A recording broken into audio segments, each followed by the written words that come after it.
Eveangel Savage, your social entrepreneur inside the Entrepreneur Circle. Today we have poet Lady Divine. She is one of the most prominent independent artists of the North Carolina area, a spoken word artist, social personality, author, and songmaker. She is a recipient of a Video of the Year Award nominee and Album of the Year Award. We'll be talking about that in great length later on. And in this interview, you will learn more about her and her work. Hello, Lady Divine. Thank you for taking the time to interview with me. Introduce yourself to our listening audience. Hi, everyone. This is Lady Divine. I'm so glad to be here to interview with Eveangel. I love her dearly, and I look forward to speaking with you today. Super. We're gonna start just with some clarity, because I see the words often, spoken word artists and poetry. I think it's a super talented individuals who are entering such a great circle. How do you define spoken word artists? I define a spoken word artist as someone who has kind of broken through the barriers of traditional written poetry. We always pay homage to those people that have, started the genre, but we've kind of taken it and kind of broken down some of the guidelines. It's not so rigid, and it's just, you go on stage and you speak your heart, Right. and that's, to me, what a spoken word artist is, someone who's not afraid to just kind of bear it all and go for it. Yeah, I've been listening to some of your work, and it truly is going beyond the barriers and listening to the heart of the Thank you. artist, and I'm looking forward to more of that. Was there a particular moment when you knew that you wanted to become a spoken word artist? I would say it found me. I know growing up, you kind of go through a lot of adversity, trying to find yourself and everything, and poetry was my therapy. I would carry a notebook with me everywhere I went, and it was my way to kind of get it all out. And so at first I was a quiet poet for a long time. No one ever really knew that I wrote poetry. I didn't share it a whole lot. If I did, I would purposely leave my notebook open to a particular poem so that my mom could find it, so that she could know what was going on with me. I started performing my junior year of high school. I helped start a spoken word club at my high school. And that was my first performance. And after that performance, I was hooked. Mm-hmm. There was no turning back after that. Wow. Yeah, so it's been an awesome journey. I heard you say you used to leave your notebook open to a certain page so that your mom could know what was going on with you. Why that method? Why that method of communication?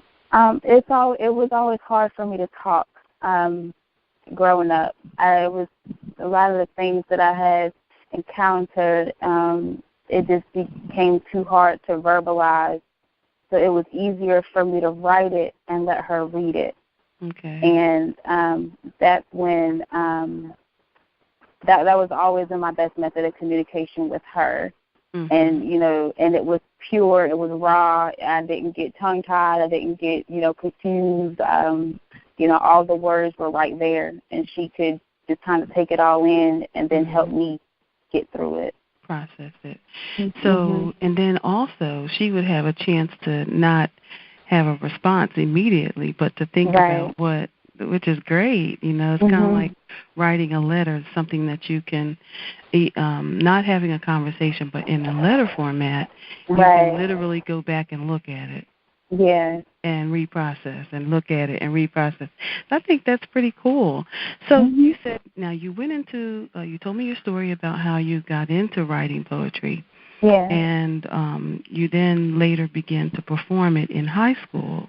Yeah. Beyond high school, where did it take you? It's taken me to a variety of places. I have performed at several youth conferences, which has been awesome. I love kids, and so it's been wonderful to be able to minister to them. I've also just recently, I was invited to the It's Just Us talk show in Atlanta, Georgia, and that was hosted by Charlene Bowden. And so that'll air later this year. So I'm very excited about that. It's my first television appearance. Wow.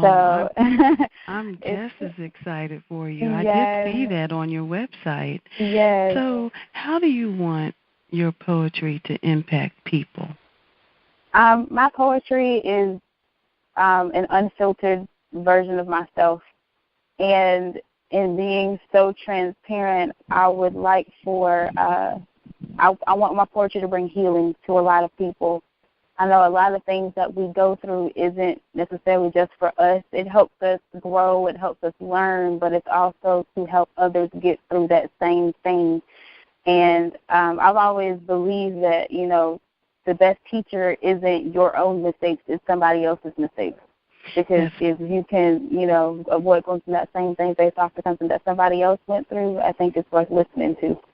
That's so amazing. That's so amazing that you say that, because I often tell individuals that we have a destiny and people are attached to our destiny. Each of us have an assignment, and if we never ever reach our destiny, then we don't help others to reach theirs either. Absolutely. So we have to be purposeful and intentional about our passions and those things that move us to help others. And I think that aligns so very well with what you're saying. What does your poetry, both writing and performing, do for you? If you can elaborate more on that personally. Performing and writing, for me, it allows me to be myself in a different way. Like, you know, you have to become a chameleon sometimes to interact with different people and different crowds, but when it's just me in my own element, it's in that moment I can be 1,000% myself and it be okay. And it helps me to continue to grow. It helps me to continue to heal. And that's the greatest gift that I think that God could have given me through this gift, is just to be able to continue to heal. I don't have to go through it by myself. I don't have to just keep it all bottled in. You know, it helps me just as much as it helps somebody else. I think that's the beautiful thing in it. That's awesome. So you are an author by nature because you're a writer of poetry. Yes. And do you have a book out? I am currently working on my first book. I didn't want to do the typical poetry book because I know that my poetry isn't typical. So I wanted to find a way to express it but kind of put a twist on it. So I'm writing a novel. It's called For the Love of Words.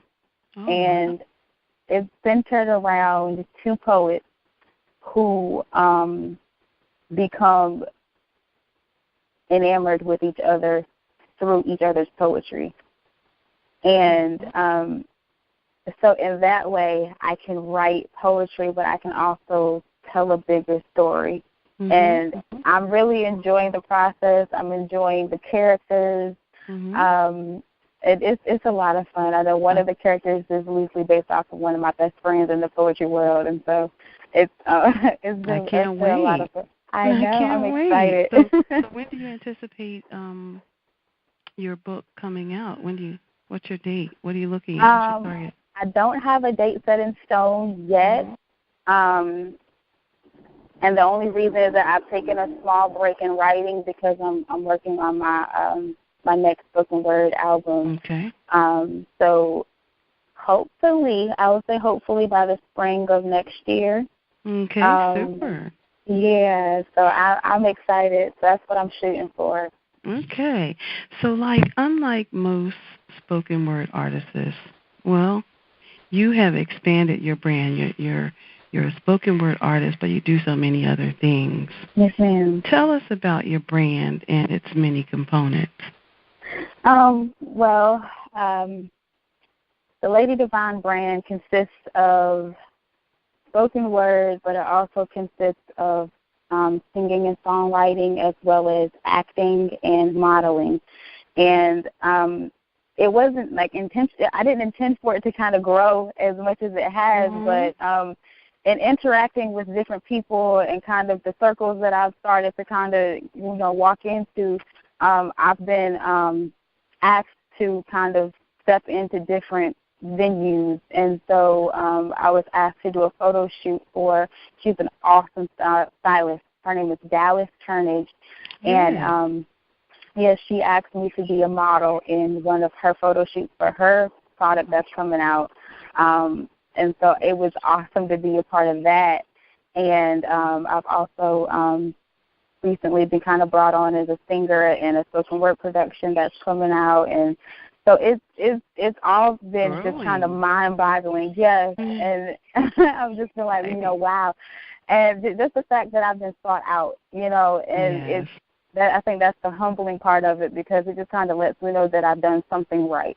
And so I'm excited, and none of it was intentional, but I've enjoyed every moment of it. I know you've heard of DeMario Carr. He has his play, the Boombox Live. I've been asked to be a part of that, so that's where the acting started coming in, and so it's been an awesome journey. Like it really has been an awesome journey. Yes, and you're adding such great value to these other talent areas as well. Yes. What inspired you to become an entrepreneur? I've been an entrepreneur by nature. I think it was just waiting on me to embrace it, honestly. I've always been creative and good with my hands and, coming up with different ways to do many different things. And so I think it was just waiting for me to embrace it, honestly. Right. Yes. Okay, and we're going to talk a little bit about your appearances now. Yes. Some of the ones, I know you mentioned the one down in Atlanta. Have there been others? If you want to go ahead and expound on that a little. I think more recently they started to pick up. I know, like I said in the past, I've done several churches at youth conferences. I know Ignite had a conference, and I was able to do spoken word there for the Resurrection Sunday service, and that was great. It was wonderful, and it was just so great seeing so many young people that were excited about, God. It was like, wow. And so I was able to join that. And more recently, I was invited to the Spoken Word Gala's annual poetry slam. I unfortunately wasn't able to make it, but the fact that they sent me the invitation, I think, has been another humbling experience as well. Right. So I'm looking forward to greater things, and I'm excited. How do you find ways to get before the audiences? What's your approach in that, aside from being invited? And at some point you had to begin. Yes. And in beginning, how did you find your outlets? That is a great question. It's I think it's just being patient. I think that was the biggest thing I had to learn, was to be patient. And a lot of times we try to rush into a lot of different things that we try to pursue. And I had to take the time to get, my press kit together. I had to take the time to figure out how I wanted to market myself, and you just have to always have everywhere you go, you have to have your business cards. You have to have some sort of something to get it out there. And I think actually the business cards, as well as my website, have been the way that people have found me. And I think that's wonderful in itself. It took me a while to even get those how I wanted them to look. Right. And I think it's just being persistent but patient. Now, with everything that you're doing, you said you work every day too, don't you? 9 to Yes, 5. I do. So Yes, how do you ma'am. balance? Many of us do that. We work our good old 9 to 5s until Hmm. we can one day become our own every day. And how do you Yes. balance all of that? It's been surprisingly easy. I wasn't expecting it to be.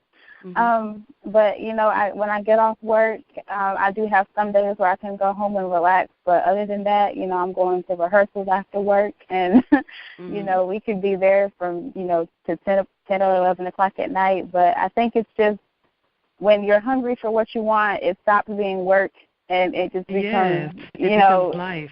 yes. And so that's just the best way I can describe it, because it's surprisingly easy, and I think it's just because I Right. love what I do.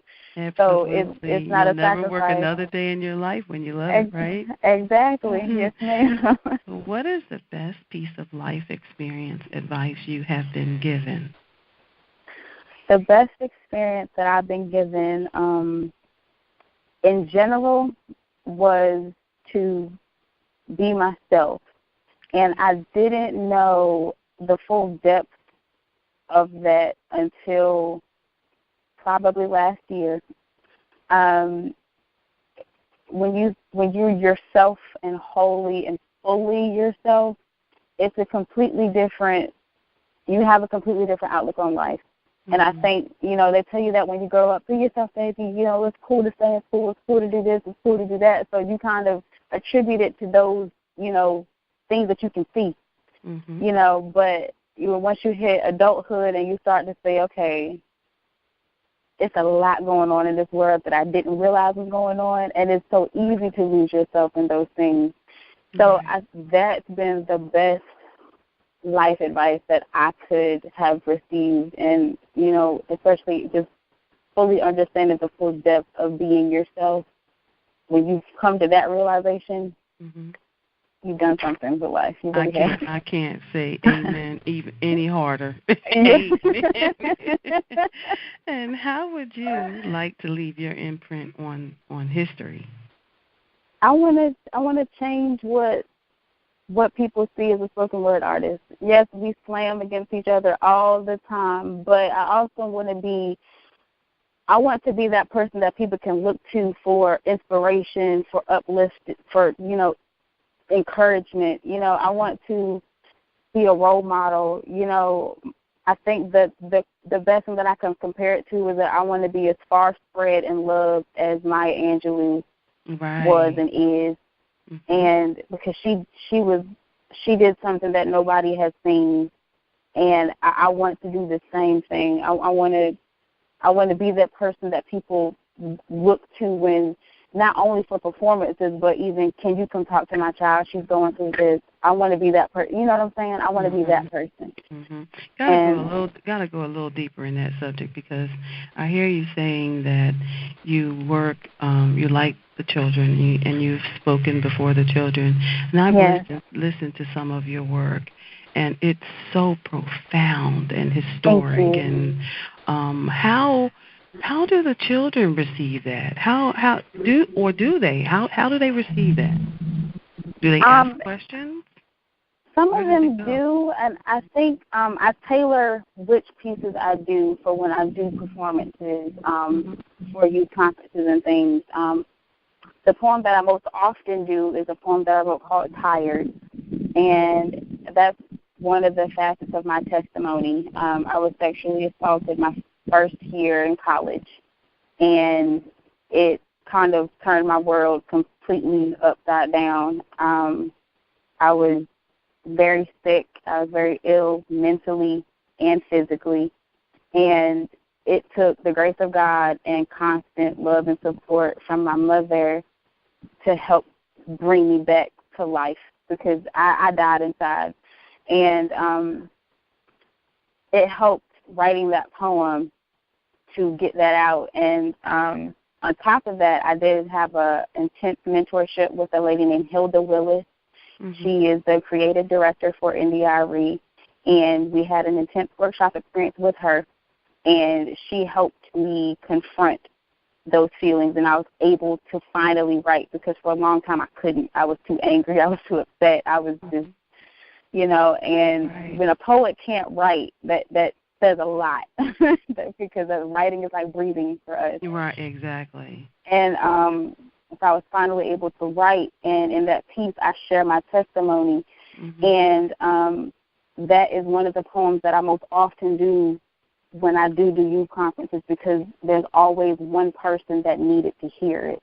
Wow. And every time, I'll probably say 8 out of 10 times that I've done that piece, I've always had a young lady come up to me and thank me for performing that piece, because it helps them find the strength to tell someone, because that's the biggest thing, is telling. A lot of people go through it and they don't say anything. Right.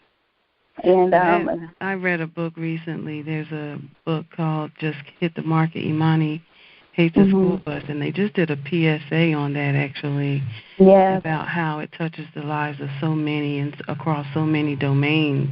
No matter where you are, what age you are, it happens and affects so many, and that they can be their own hero. I like that, and I like what you're doing, because that's just another, added piece of the way we can help deliver our children and help them to be their own heroes. So you continue doing that great work. I think that's an awesome performance. And if you could leave your audience with one word, phrase, or saying, and they not walk away with anything else, what would it be? Miss Hilda, actually, she told me one thing, and it stuck with me ever since. She said, in anything you do, tell the truth. Truth. And if you tell the truth, they will rock with you every time. You don't have to hide yourself. You don't have to put on a pretty face. Tell the truth. That's anything you do, anything you say, even how you look. Tell those that will. It's so easy to get lost in the people that have done it before. And so a lot of poets will say, oh, I want to be like them, or I want to be like this person. I would say find your own voice, and when you find it, stick with it. Because more people will, if you are before your time, know that those people that love what you do will find you, and your following will grow that way. But it's so easy to become a carbon copy of somebody else. And I know a lot of even, up-and-coming singers and rappers, they went to, I want to be like Drake, or I want to be like Wayne, or I want to be like, in the poetry world, there's a lot of people that love Ed Mabry. They're like, I want to be like him. Find your own voice and stick with your own voice, because your style will touch so many more people than trying to be a version of somebody else. You have been listening to Eveangel Savage inside the Entrepreneur Circle, interviewing with none other than Lady Divine herself. Lady Divine is a fine poet here in North Carolina.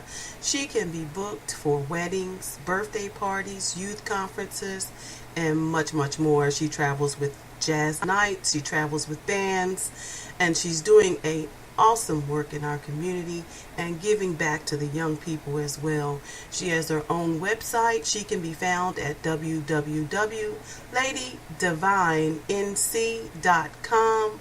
Book her today. She can be found on Twitter, YouTube, and much, much more.